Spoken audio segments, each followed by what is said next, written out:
Assalamualaikum warahmatullahi wabarakatuh. Indonesia adalah bangsa besar yang dibangun di atas fondasi keberagaman, suku, budaya, dan agama. Dalam situasi seperti ini, moderasi beragama menjadi sangat penting untuk menjaga kerukunan dan persatuan bangsa. Saya Dr. Fathul Mu'in SHMH melalui konten ini ingin mengajak kita semua untuk memahami dan menghayati 9 kata kunci penting dalam moderasi beragama sebagai upaya membangun sikap beragama yang adil, toleran, dan penuh kasih sayang. Mari kita jadikan moderasi bukan hanya sekedar wacana, tetapi lakukan dalam kehidupan nyata kita sehari-hari. Akan kami jelaskan tentang moderasi beragama selanjutnya. Apa itu moderasi beragama? Moderasi beragama adalah cara pandang, sikap, dan praktik beragama yang seimbang, tidak ekstrem kiri atau kanan, serta mengedepankan toleransi dan kedamaian. Kenapa moderasi beragama begitu penting? Karena moderasi beragama dapat menjaga perdamaian di tengah keberagaman, mencegah radikalisme dan intoleransi, menguatkan persatuan bangsa, menciptakan kehidupan sosial yang harmonis. 9 kata kunci moderasi beragama. Yang pertama, toleransi. Toleransi adalah sikap menghargai dan menerima perbedaan, keyakinan, ibadah, dan pandangan agama orang lain. Contoh, mengucapkan selamat kepada teman yang merayakan hari besar agamanya, meski kita berbeda keyakinan. Yang kedua, keadilan. Keadilan adalah memberikan perlakuan yang sama kepada semua umat beragama tanpa diskriminasi. Contohnya, memberi kesempatan yang setara kepada siswa dari semua agama untuk menggunakan ruang ibadah di sekolah. Yang ketiga, anti-ekstremisme.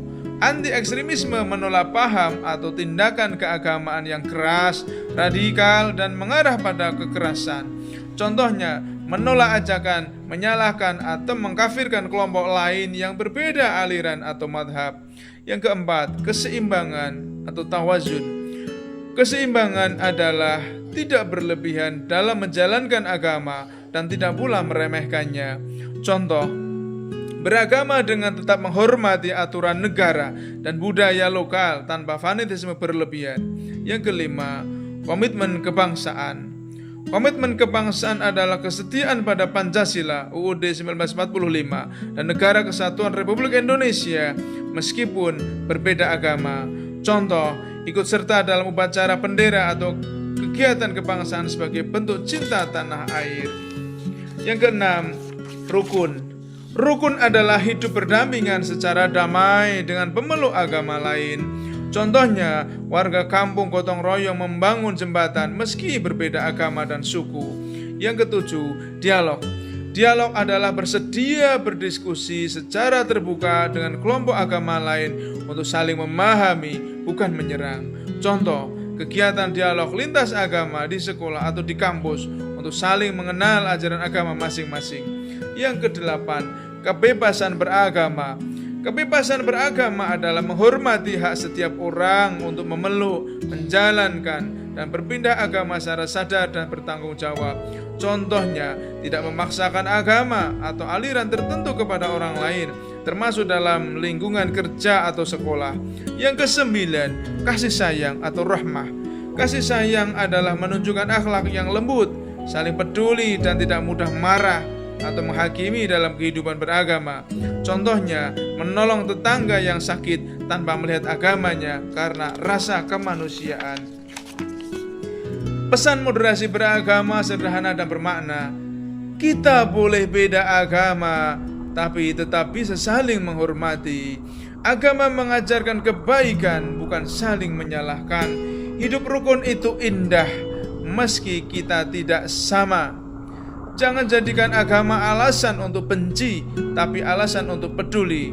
Tuhan menciptakan kita berbeda supaya kita belajar saling memahami.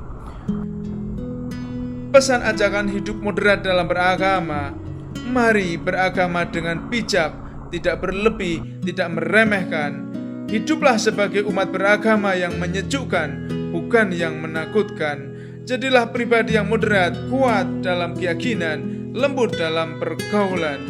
Beragama itu untuk menebar kebaikan, bukan menyulut perpecahan. Kuatkan iman, lunakkan sikap, itulah jalan hidup yang moderat. Pesan kontra ekstremisme dalam moderasi beragama. Ekstremisme bukan bagian dari agama, tapi penyimpangan dari ajarannya. Bersikap keras bukan tanda iman yang kuat, tapi hati yang sempit. Yang membela agama dengan kebencian justru merusak wajah agama itu sendiri. Tidak semua yang lantang membela agama benar-benar membawa kebaikan. Agama tidak pernah mengajarkan permusuhan. Yang membenci atas nama agama sedang keliru jalan.